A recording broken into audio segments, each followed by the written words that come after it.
بسم اللہ الرحمن الرحیم۔ السلام علیکم ورحمۃ اللہ وبرکاتہ۔ ہم ذرا تصور کریں کہ ایک انسان محض اپنے فون کی اسکرین پر ایک بار انگلی پھیر کر ایک میسج آگے بھیج کر اپنے ہی ہاتھوں سے اپنے گھر، دوستیوں اور معاشرے کو جلا کر راکھ کر دے۔ سننے میں واقعی کسی سائنس فکشن فلم کا منظر لگتا ہے۔ بالکل، لیکن آج ہم جس موضوع کا گہرا تجزیہ کرنے جا رہے ہیں اس میں یہ ایک انتہائی تلخ اور روزمرہ کی حقیقت ہے۔ اس تفصیلی گفتگو میں خوش آمدید۔ جی، اور آج کا موضوع واقعی ایسا ہے جو انسان کو جھنجھوڑ کر رکھ دیتا ہے۔ ایسا ہی ہے۔ آج ہمارے سامنے جو ماخذ ہے وہ عاجز مسلمان کی جانب سے فراہم کردہ ایک انتہائی فکر انگیز تحریر ہے، جس کی تیاری میں ابو ارمش AF کی معاونت بھی شامل ہے۔ تحریر کا عنوان ہے قبر کے عذاب کے اسباب اور ان سے بچاؤ۔ صحیح، اور میرا خیال ہے کہ اس نشست کا مقصد کوئی روایتی درس دینا بالکل نہیں ہے۔ جی ہاں، مقصد یہ ہے کہ ہم ان چھوٹے چھوٹے روزمرہ کے اور بظاہر بالکل بے ضرر سمجھے جانے والے کاموں کا جائزہ لیں جو موت کے بعد برزخ یا قبر میں سخت تکلیف کا باعث بن سکتے ہیں۔ یعنی وہ کام جنہیں ہم اپنی مصروف زندگی میں اتنی آسانی سے کر گزرتے ہیں کہ ہمیں ان کی سنگینی کا ذرا برابر بھی اندازہ نہیں ہوتا۔ ایگزیکٹلی، انسان کی نفسیات ہی کچھ ایسی ہے نا کہ وہ صرف اس خطرے کو سنجیدہ لیتا ہے جس کا نتیجہ اسے فوری طور پر نظر آئے۔ بالکل، اگر سامنے آگ جل رہی ہو تو کوئی اس میں ہاتھ نہیں ڈالے گا، کیونکہ جلنے کی تکلیف اسی وقت محسوس ہوتی ہے، لیکن روحانی معاملات میں نقصان اس وقت نظر نہیں آتا۔ وہ دیمک کی طرح اندر ہی اندر کھوکھلا کرتے رہتے ہیں انسان کو۔ اور مسئلہ یہ ہے کہ جب تک اس کھوکھلے پن کا احساس ہوتا ہے اس وقت تک زندگی کی مہلت ختم ہو چکی ہوتی ہے۔ اس تحریر میں کسی ایسے گناہ کا ذکر نہیں ہے جو بہت غیر معمولی ہو۔ جی، یہ تو وہ غفلتیں ہیں جو صبح اٹھنے سے لے کر رات سونے تک ہمارے معاشرتی رویوں کا حصہ بن چکی ہیں۔ مثال کے طور پر، تحریر کی شروعات ہی میں ایک ایسی بات ہے جو انسان کو ہلا دیتی ہے۔ آپ اس حدیث کی بات کر رہے ہیں نا جس میں رسول اللہ صلی اللہ علیہ وآلہ وسلم 2 قبروں کے پاس سے گزرے؟ ہاں بالکل، اس مشہور حدیث کا حوالہ دیا گیا ہے جس میں آپ صلی اللہ علیہ وآلہ وسلم نے فرمایا کہ ان دونوں کو عذاب دیا جا رہا ہے، اور وہ عذاب کسی بہت بڑی یا ناممکن چیز پر نہیں ہو رہا تھا۔ ان میں سے ایک شخص کا گناہ لوگوں کے درمیان چغلی کرنا بتایا گیا ہے۔ یعنی ایک بات ادھر سے سنی، اس میں تھوڑا سا نمک مرچ لگایا اور دوسری طرف پہنچا دی تاکہ 2 لوگوں کے درمیان خرابی پیدا ہو۔ صحیح۔ اور اگر ہم آج کی اس ڈیجیٹل دنیا کے تناظر میں اس عمل کو سمجھنے کی کوشش کریں تو یہ چغلی اب کانوں میں سرگوشی تک تو محدود نہیں رہی نا؟ بالکل نہیں رہی۔ آج کے دور میں تو یہ ایک واٹس ایپ اسکرین شاٹ، ایک آڈیو لیک یا کسی فارورڈڈ میسج کی شکل اختیار کر چکی ہے۔ جی، یہ ایک ایسی ڈیجیٹل چنگاری بن گئی ہے جو سیکنڈوں کے حساب سے رشتوں کا پورا جنگل جلا دیتی ہے۔ اور ہم اسے محض ایک فارورڈ کا بٹن دبانا سمجھتے ہیں، یہ سوچ کر کہ ہم تو صرف معلومات شیئر کر رہے ہیں، لیکن اس کا اثر نسلوں تک تباہی مچاتا ہے۔ یہ ڈیجیٹل چنگاری والی تشبیہ اس عمل کی سنگینی کو بالکل واضح کر دیتی ہے۔ دیکھیں، اگر ہم اس بات کی گہرائی میں اتریں کہ آخر چغلی پر اتنی سخت وعید کیوں ہے، تو جواب اسلام کے معاشرتی خود و خال میں چھپا ہے۔ یعنی وہ خود و خال جو اعتماد پر کھڑے ہیں۔ ایگزیکٹلی۔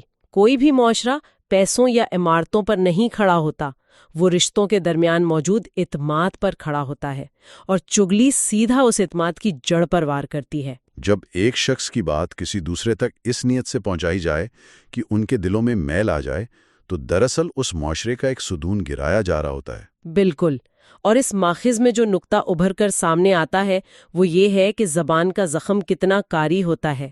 ہم اکثر سمجھتے ہیں کہ شاید جسمانی نقصان پہنچانا ہی سب سے بڑا ظلم ہے، لیکن تلوار کا زخم تو کچھ عرصے میں بھر جاتا ہے، اس پر مرہم لگ سکتا ہے، مگر زبان کا زخم دلوں کو اندر تک کاٹ دیتا ہے، خاندان تقسیم ہو جاتے ہیں، اور اس کی کڑواہٹ سالوں تک باقی رہتی ہے۔ اسی لیے تو زبان کی حفاظت کو اسلام میں اتنی بنیادی اہمیت دی گئی ہے۔ یعنی الفاظ محض ہوا میں پیدا ہونے والی آوازیں نہیں ہیں، ان کا ایک حقیقی ٹھوس بوجھ ہے جو انسان کو اپنی پیٹھ پر لاد کر لے جانا پڑتا ہے۔ جی ہاں، بالکل صحیح کہا۔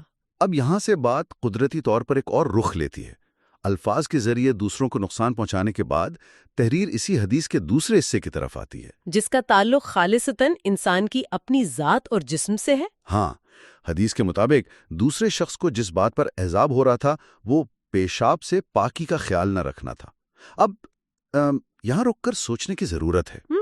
ایک سوال پیدا ہوتا ہے ذہن میں۔ جی، ہم ہمیشہ سنتے ہیں کہ اسلام ایک انتہائی آسان اور فطرت کے قریب دین ہے، تو کیا یہ بات بہت حیران کن نہیں لگتی کہ طہارت کی ایک چھوٹی سی جسمانی غفلت اتنی بڑی روحانی سزا کا باعث بن جائے؟ مطلب کہ ایک بظاہر طبعی حاجت پر اتنی بڑی سزا کیوں؟ ایگزیکٹلی۔ آخر چند قطروں کی غفلت میں اتنی بڑی تباہی کا کیا میکانزم چھپا ہے؟ یہ سوال بہت ہی بنیادی اہمیت کا حامل ہے۔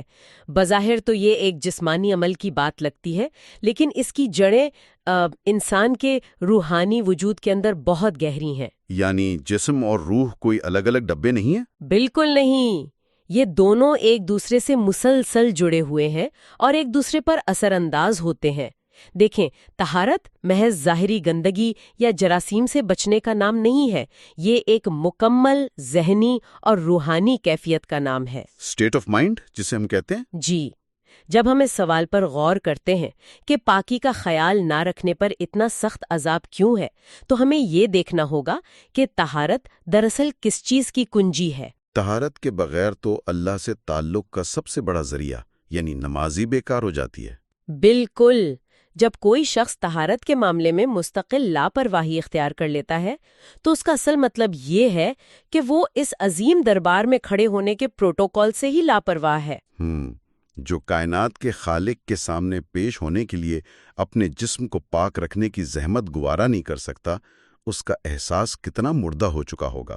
جی ہاں، یہ اس بات کی علامت ہے کہ اندر کی روحانی مشینری نے کام کرنا چھوڑ دیا ہے۔ یہ تو اس پورے معاملے کو دیکھنے کا زاویہ ہی بدل دیتا ہے۔ مطلب یہ محض چند قطروں کا مسئلہ نہیں ہے، یہ اس ذہنیت اور رویے کا مسئلہ ہے جو ان قطروں کو برداشت کر لیتا ہے۔ بالکل، اور اسے کوئی فرق بھی نہیں پڑتا۔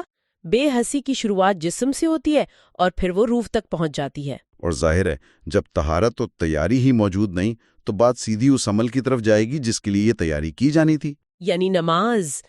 تحریر کا اگلا حصہ اسی حوالے سے ہے کہ نماز میں کوتاہی، خاص طور پر فجر کی نماز کو محض نیند یا رات دیر تک جاگنے کی وجہ سے چھوڑ دینا، اور یہ کس طرح قبر کی تاریکی کا سبب بنتا ہے۔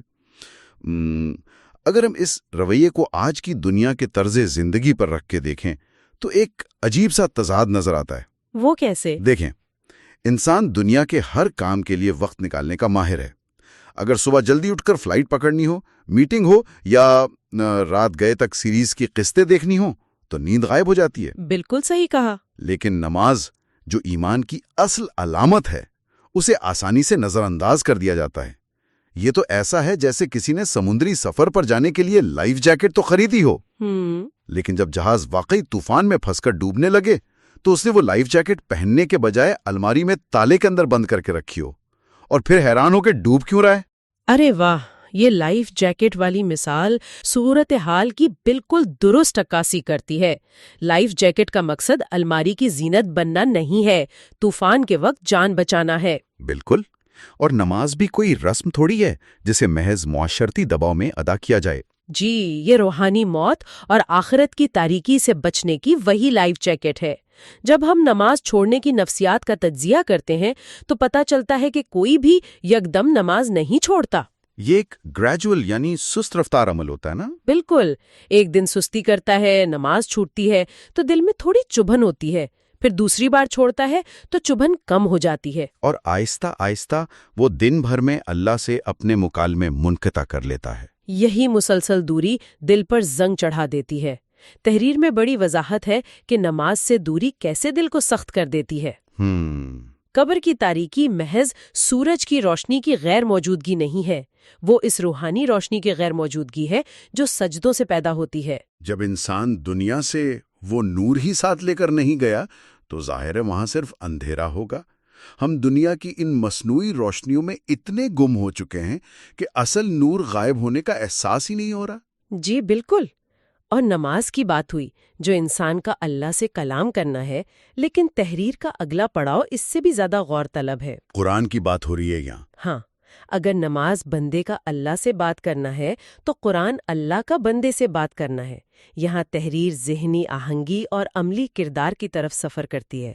ان لوگوں کا ذکر آتا ہے جو نہایت خوبصورت آواز میں قرآن تو پڑھتے ہیں، لیکن اگر آپ ان کی عملی زندگی کو دیکھیں تو کردار میں اس کلام کا کوئی اثر نظر نہیں آتا۔ وہ جھوٹ بھی روانی سے بولتے ہیں، حرام کمانے میں ہچکچاہٹ محسوس نہیں کرتے اور دوسروں کے حقوق بھی دباتے ہیں۔ یہاں ایک بار پھر ذہن میں تجسس پیدا ہوتا ہے۔ ہم نے تو بچپن سے یہی سنا ہے کہ قرآن کے ہر حرف کو پڑھنے پر نیکیاں ملتی ہیں۔ بالکل۔ تو پھر یہ کیسے ممکن ہے کہ کائنات کا سب سے مقدس کلام قیامت کے دن یا قبر میں اسی انسان کے خلاف سب سے بڑی گواہی بن جائے؟ ہدایت کی کتاب ایک چارج شیٹ کیسے بن جاتی ہے؟ یہ نکتہ اس پوری نشست کا شاید سب سے نازک اور سچ پوچھیں تو لرزہ خیز مقام ہے۔ اسے سمجھنے کے لیے دیکھنا ہوگا کہ قرآن نازل کیوں کیا گیا تھا۔ کیا محض غلافوں میں لپیٹ کر اونچی جگہوں پر سجانے کے لیے؟ ہرگز نہیں۔ قرآن ایک مکمل دستور حیات ہے۔ یہ انسانوں کے رویے اور زندگیاں بدلنے کے لیے آیا تھا۔ اسے ایک لیگل کانٹریکٹ یعنی قانونی معاہدے کے طور پر دیکھیں۔ جب ایک انسان قرآن کے الفاظ تو خوبصورتی سے ادا کرتا ہے لیکن احکامات کو فیصلوں میں شامل نہیں کرتا، تو وہ اللہ کے واضح احکامات پڑھ کر اپنے عمل سے ان کا انکار کر رہا ہوتا ہے۔ یہ لا علمی تو نہیں، یہ تو کھلی بغاوت ہے۔ جی، اگر معلوم نہ ہو اور غلطی کرے تو معافی کی گنجائش ہے، لیکن جب صبح اٹھ کر تلاوت میں پڑھتا ہے کہ جھوٹ مت بولو، ناپ تول میں کمی مت کرو، اور دن بھر وہی کام کرتا ہے، تو وہ تلاوت اس کے حق میں ہدایت نہیں رہتی بلکہ حجت بن جاتی ہے۔ بالکل۔ حجت کا مطلب وہ قطعی ثبوت ہے جو روز قیامت اس کے چہرے پر مارا جائے گا کہ تم یہ نہیں کہہ سکتے، تمہیں علم نہیں تھا۔ اسی لیے تحریر پیغام دیتی ہے کہ اصل کامیابی تلاوت میں نہیں بلکہ کردار کی تبدیلی میں ہے۔ یہ تو ایسا ہے جیسے ڈرائیونگ ٹیسٹ میں ٹریفک کے قوانین روانی سے سنا دیں، لیکن پریکٹیکل ٹیسٹ میں گاڑی دیوار میں دے ماریں اور پھر امید کریں کہ لائسنس مل جائے۔ بہت خوب۔ امتحان لینے والا الفاظ نہیں، عمل دیکھے گا۔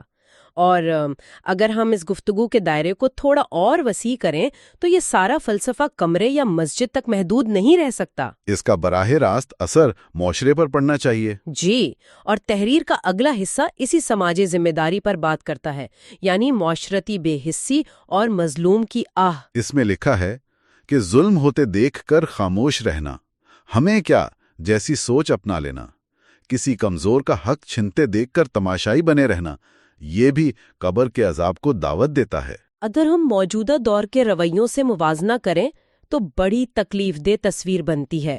آج سڑک پر کوئی حادثہ ہو، کوئی کمزور کو پیٹ رہا ہو تو پہلا رد عمل مدد کرنا نہیں ہوتا، لوگ جیب سے اسمارٹ فون نکال کر ویڈیو بنانا شروع کر دیتے ہیں۔ ترجیح اس لمحے کو کیمرے میں قید کرنا اور سوشل میڈیا پر لائکس بٹورنا بن گئی ہے۔ یہ خاموشی اور مدد کرنے کی طاقت کے باوجود تماشائی بننے کا عمل ظلم میں برابر کی شراکت محسوس ہوتا ہے۔ یہ رویہ آج کے دور کی سب سے بڑی روحانی بیماری ہے۔ اسلام تو عدل، رحم اور ہمدردی کا نام ہے۔ یہ تصور ہی غلط ہے کہ محض انفرادی عبادات سے اللہ کا قرب مل جائے گا، جبکہ مخلوق پر ظلم دیکھ کر آنکھیں پھیر لیں۔ بالکل۔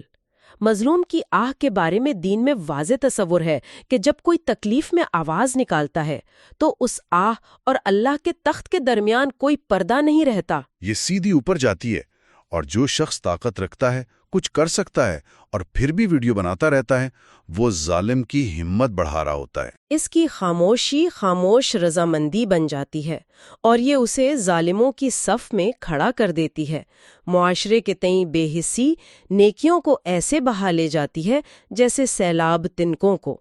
ہم نے اس گفتگو میں بظاہر مختلف رویوں پر بات کی، چغلی سے لے کر طہارت، پھر نماز کی غفلت، قرآن کا عملی پہلو اور معاشرتی بے حسی۔ جی ہاں۔ کوئی عام شخص سوچے گا کہ چغلی کرنے والے اور نماز چھوڑنے والے میں کیا قدر مشترک ہے، لیکن جب ہم تحریر کا نچوڑ دیکھتے ہیں تو یہ سب موتی ایک ہی دھاگے میں پروئے نظر آتے ہیں۔ ان تمام بیماریوں کی جو جڑ ہے، جو روٹ کاز ہے، وہ ایک ہی ہے، اور وہ ہے غفلت۔ غفلت، بالکل۔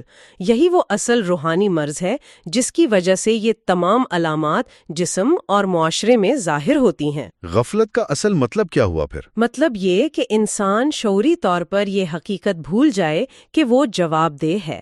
جب دل میں اللہ کی موجودگی کا احساس مر جاتا ہے تو وجود پر کنٹرول باقی نہیں رہتا۔ یعنی جب دل غافل ہوتا ہے تو زبان کے بریک فیل ہو جاتے ہیں۔ ایگزیکٹلی۔ وہ بغیر سوچے سمجھے چغلی کرنے لگتی ہے۔ جب دل سو جاتا ہے تو وضو کے پانی کی ٹھنڈک بھی محسوس نہیں ہوتی اور نماز کا الارم بھی سنائی نہیں دیتا۔ جب دل سخت ہو جاتا ہے تو قرآن کے الفاظ محض گلے سے ادا ہوتے ہیں، روح تک نہیں اترتے۔ اور جب رحم کا جذبہ ختم ہو جائے تو آنکھیں ظلم ہوتا دیکھ کر بھی نم نہیں ہوتی۔ تحریر کا گہرا نقطہ یہی ہے کہ اسلام انسان کے دل کو زندہ رکھنا چاہتا ہے۔ زندہ دل کی پہچان یہ ہے کہ وہ چھوٹی لغزش پر بھی کانپ اٹھتا ہے۔ اور مردہ دل کے لیے گناہ کرنا اتنا ہی آسان ہو جاتا ہے جتنا سانس لینا۔ اور جب بات قبر تک پہنچتی ہے تو وہاں دھوکہ نہیں چل سکتا۔ نہ اسمارٹ فون ہوں گے، نہ دوست، نہ دنیا کی مصروفیات، صرف انسان ہوگا، اس کا زندہ یا مردہ دل ہوگا اور اعمال کا حساب۔ بالکل۔ یہ حقیقت انسان کو اندر تک ہلا دینے والی ہے۔ اس ساری بحث کو سمیٹتے ہوئے ایک حتمی اور غور طلب خیال جو ذہن میں آتا ہے وہ یہ ہے کہ کیا ہم واقعی اتنے مصروف ہیں؟ یہ سوچنے کی بات ہے، یا پھر ہم اپنی اس تیز رفتار زندگی، کیریئر کے شور اور سوشل میڈیا کے ہنگاموں کو جان بوجھ کر استعمال کر رہے ہیں تاکہ اپنے اندر بیٹھی اس غفلت کی آواز کو دبا سکیں؟ کیا ہم مصروفیات کو نشے کی طرح استعمال کر رہے ہیں؟ جی، تاکہ ہمیں مردہ ہوتے دلوں کی خبر ہی نہ ہو۔ یہ وہ سوال ہے جو ہمیں روز رات کو خود سے پوچھنا چاہیے، اس سے پہلے کہ مہلت ختم ہو جائے۔ بے شک۔ اس تفصیلی جائزے کے اختتام پر ہم سچی نیت کے ساتھ وہی دعا کرتے ہیں جو اس ماخذ میں سکھائی گئی ہے۔ اللہ تعالی ہمیں ہر اس گناہ سے بچائے جو قبر کے عذاب کا سبب بنتا ہے، ہمیں سچی توبہ کی توفیق عطا فرمائے، ہماری زبان، دل اور اعمال کو پاک فرمائے، اور ہماری قبروں کو جنت کے باغوں میں سے ایک باغ بنا دے۔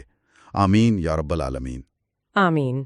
اس تفصیلی گفتگو اور علمی نشست میں ہمارے ساتھ جڑے رہنے کا بہت شکریہ۔ اپنے اعمال پر نظر رکھیں اور اپنے دلوں کو زندہ رکھیں۔ خدا حافظ۔ خدا حافظ۔